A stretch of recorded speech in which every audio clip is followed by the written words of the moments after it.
আরও একটি নতুন রেসিপি নিয়ে আপনাদের সামনে হাজির হয়েছি বন্ধুরা। আজ বানাবো চিংড়ি সর্ষে। চিংড়ি সর্ষে বানানোর জন্য বাজার দিয়ে 250 চিংড়ি কিনে ভালোভাবে কেটে পরিষ্কার করে নিয়েছি। নিয়ে ওর মধ্যে দিয়ে দিচ্ছি লবণ, দিয়ে দিচ্ছি হলুদ গুঁড়ো, দিয়ে দিচ্ছি লঙ্কার গুঁড়ো, দিয়ে ভালোভাবে চিংড়িটাকে মিশিয়ে নেব।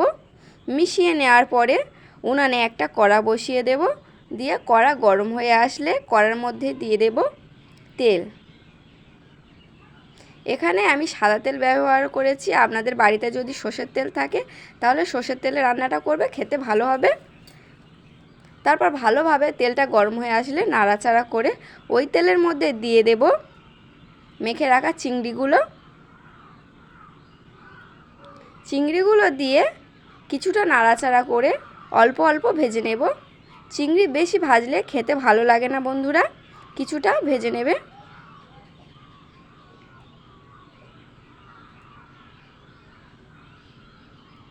এইভাবে চিংড়িগুলো ভাজা হয়ে গেলে চিংড়িগুলো নামিয়ে নেব।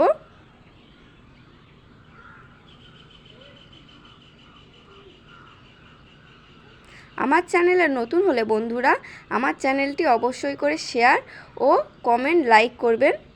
আবার ওই তেলের মধ্যে কিছুটা তেল দিয়ে ওর মধ্যে কেটে রাখা পেঁয়াজ কুচি দিয়ে দেব।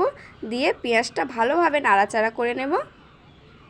নাড়াচাড়া করে নিয়ে ওর মধ্যে দিয়ে দেব কয়েকটি চিরা কাঁচা লঙ্কা, দিয়ে দেব ক্যাপসিকাম কাটা, দিয়ে দেব টমেটো কুচি, দিয়ে ভালোভাবে নাড়াচাড়া করে নেব। কিছুটা নাড়াচাড়া করে নিয়ে দিয়ে দেব লবণ, হাফ চামচ লবণ, হাফ চামচ হলুদ গুঁড়ো এবং দিয়ে দেব হাফ চামচ লঙ্কার গুঁড়ো। আপনাদের যতটা পরিমাণ লাগবে আপনারা ততটা দেবেন। তারপর দিয়ে দেব আদা, সর্ষে ও জিরে একসঙ্গে বেটে রাখা মশলাটি দিয়ে দেব। দিয়ে ভালোভাবে কষিয়ে নেব। ভালোভাবে কষিয়ে নিয়ে যখন তেল ছেড়ে দেবে তখন দিয়ে দেব ভেজে রাখা চিংড়িগুলো দিয়ে ভালোভাবে নাড়াচাড়া করে নেব।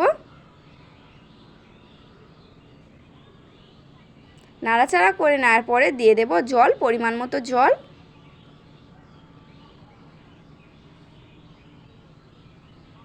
জল দিয়ে ভালোভাবে ফুটিয়ে নেব। এইভাবে ভালোভাবে ফুটে গেলে ওর মধ্যে দিয়ে দেব কেটে রাখা ধনিয়া পাতা।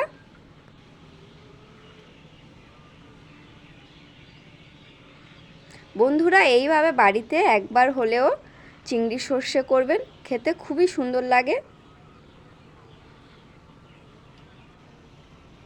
দেখতে পাচ্ছ এদিকে আমার চিংড়ি সর্ষে একেবারে কমপ্লিট হয়ে গেছে। একটা পাত্রের মধ্যে চিংড়ি সর্ষে নামিয়ে নেব।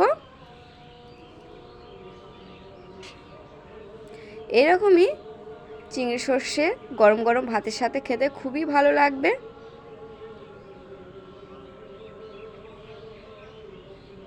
ভিডিওটি দেখার জন্য এবং আমার পাশে থাকার জন্য ধন্যবাদ বন্ধুরা।